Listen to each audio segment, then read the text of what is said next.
जय गुरुदेव नाम किसका,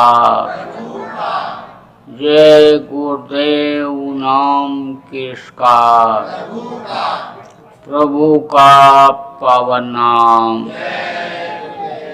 प्रभु का पावन नाम। जय गुरुदेव।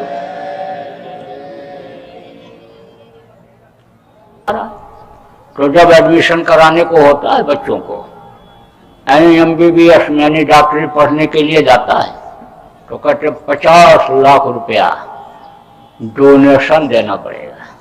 और 50 लाख रुपया दे करके नाम लिखवाता है, 5 साल तक पढ़ाई करता है और लौट करके आता है तो 10 करोड़ रुपया लोन लेता है, कर्जा, अस्पताल बनवाता है, डॉक्टर, नर्स और कंपाउंडर और स्टाफ रखता है, तो 500 रुपये के फीस से उसका चलेगा।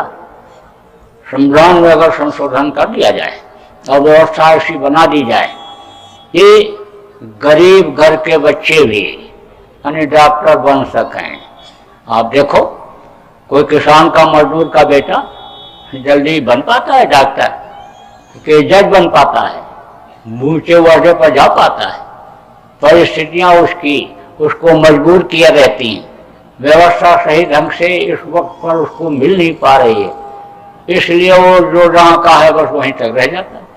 बस वो किसान यही सोचता है कि हमारा लड़का मुंशी जी बन जाए, हमारा लड़का चपरासी साहब बन जाए, बस वो यही तो इसी तक सोच करके रह जाता है।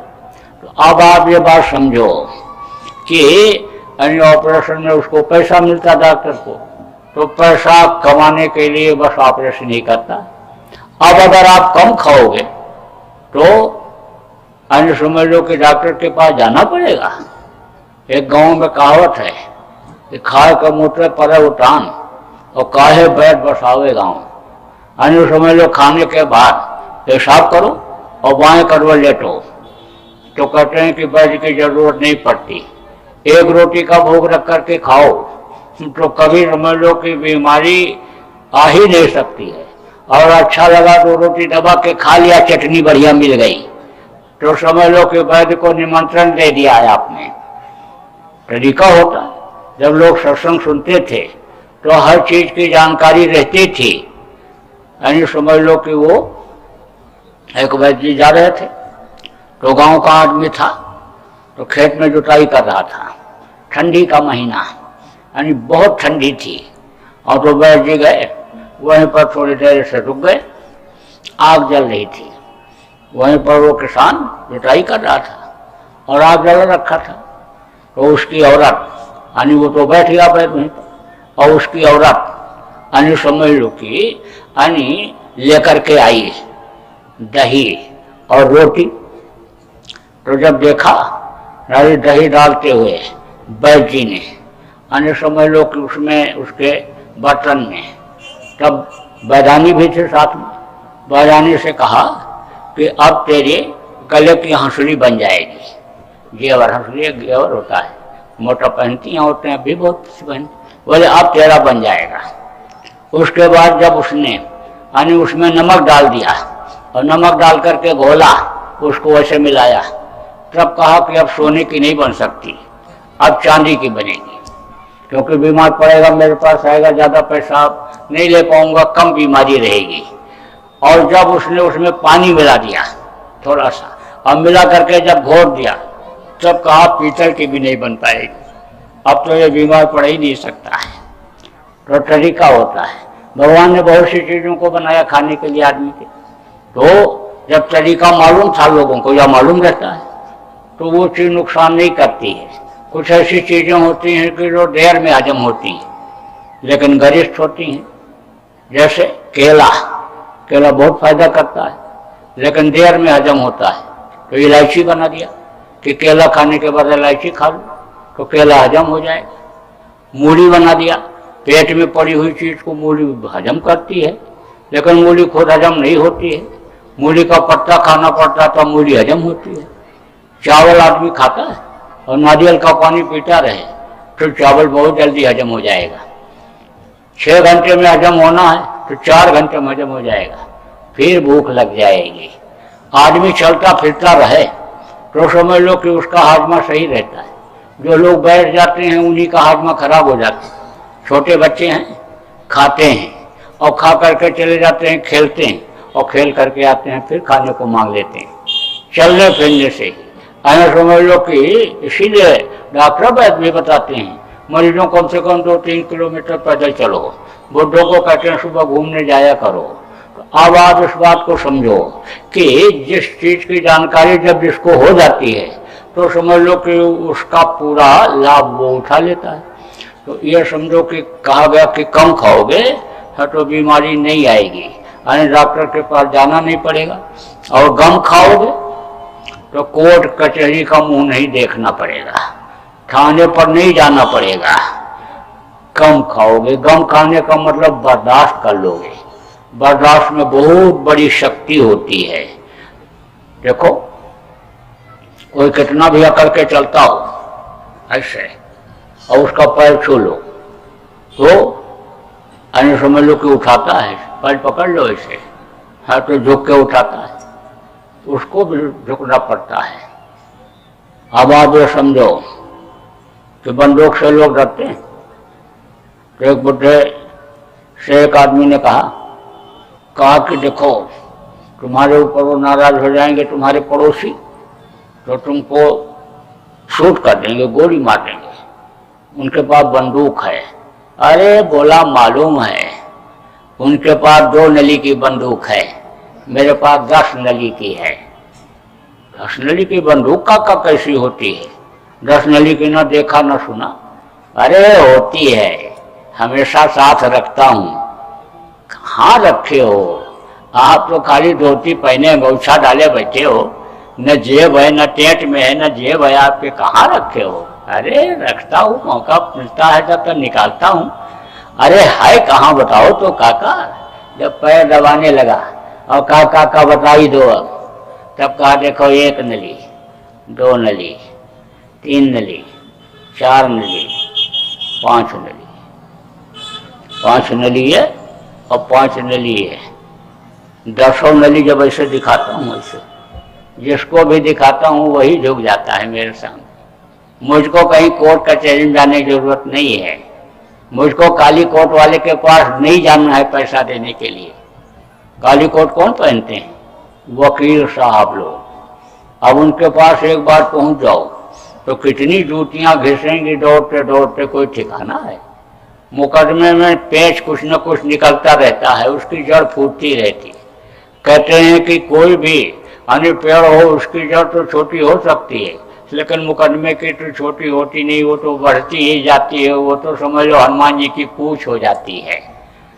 तो अब आप ये समझो कि वो भी अपना सब हिसाब बना लेते हैं कि कितना हमको इससे लेना है। एक वकील साहब थे, उनका लड़का पढ़ लिख करके आया तो कहा पिताजी अब हम आपको वकालत करने नहीं जाने देंगे, अब सारा मुकदमा हम आपका देखेंगे। तो बोले नहीं अभी तुम थोड़ा और सीख लो फिर देखना। बोला नहीं बिल्कुल नहीं। उनका फाइल उठाया बस्ता और लेकर के चला गया। शाम को जब लौट करके आया कचहरी से तो कहा पिताजी देखा आपने 25 साल से मुकदमा लड़ रहे थे और खत्म नहीं करा पाए आप, और मैंने आज उसको ये कही पेशी में खत्म करा दिया। वकील साहब ने कहा है कौन सा मुकदमा तुमने खत्म करा दिया मेरा? तो कहा वो सेठ जी वाला। वकील साहब ने कहा गजब कर दिया तुमने, उसी एक मुकदमे की फीस ने तो तुमको पढ़ा लिखा करके वकील बना दिया और उसी को तुमने खत्म करा दिया। और एक गजब कर दिया तुमने। तो अब आज इस बात को समझो, उनकी भी मजबूरियां रहती हैं। 5 साल तक पढ़ते हैं और फिर लौट करके बच्चों की देख रेख और ये सब उनको करना पड़ता है, परवरिश करनी पड़ती है। तो लड़ाई झगड़ा अगर न हो तो जाना पड़ेगा वहाँ, काहे को जाओगे?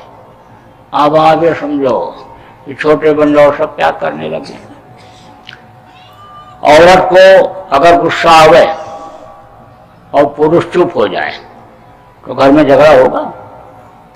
अरे बताओ दहेज का मुकदमा चलेगा? नहीं चलेगा, कोई तलाक का मुकदमा नहीं चलेगा। एक को गुस्सा आ जाए, दूसरा चुप हो जाए तो सास और बहू में कभी भी झगड़ा नहीं होगा। न तो सास बहू से डरेगी, न बहू सास से डरेगी। इस वक्त पर तो दोनों एक दूसरे से डरती हैं। उसका क्या कारण है कि बर्दाश्त दोनों नहीं कर पाती, दोनों अहंकार में रहती। तू डाल डाल तो मैं पाप मार। लेकिन अगर बर्दाश्त की शक्ति आ जाए तो कोई लड़ाई झगड़ा नहीं होगा घर में।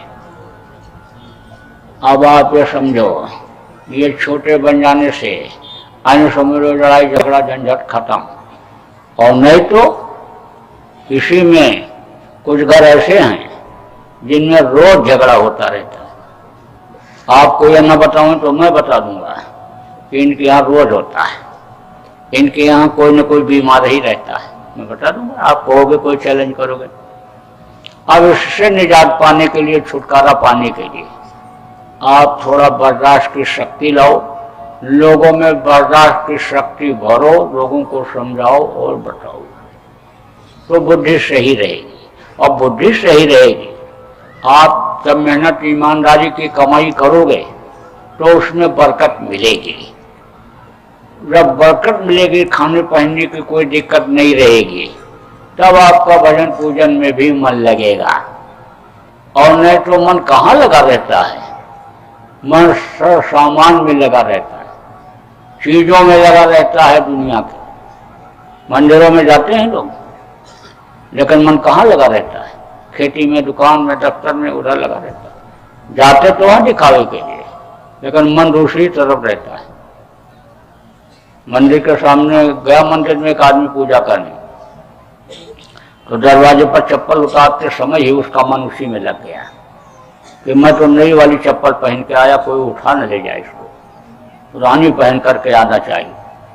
अब फूल पत्ती से चढ़ा दिया, आरती करके रख दिया, तब स्तुति करना शुरू किया, तमेव माता च पिता तमेव। तब तक मन लग गया चप्पल में कि कोई उठा न ले जाए। तो चप्पल की तरफ देख के बोला तमेव बंधु च सखा तमेव। फिर मूर्ति की तरफ घूमा, तमेव विद्या च दबनम तमेव।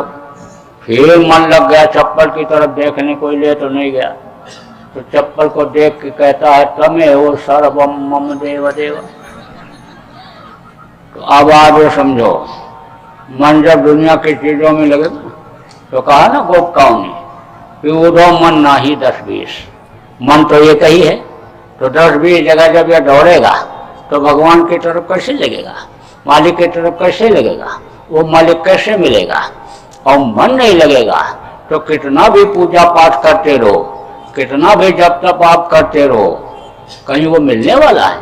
और मन अगर रुक गया तो कहा कि मिलने में देर नहीं लगती।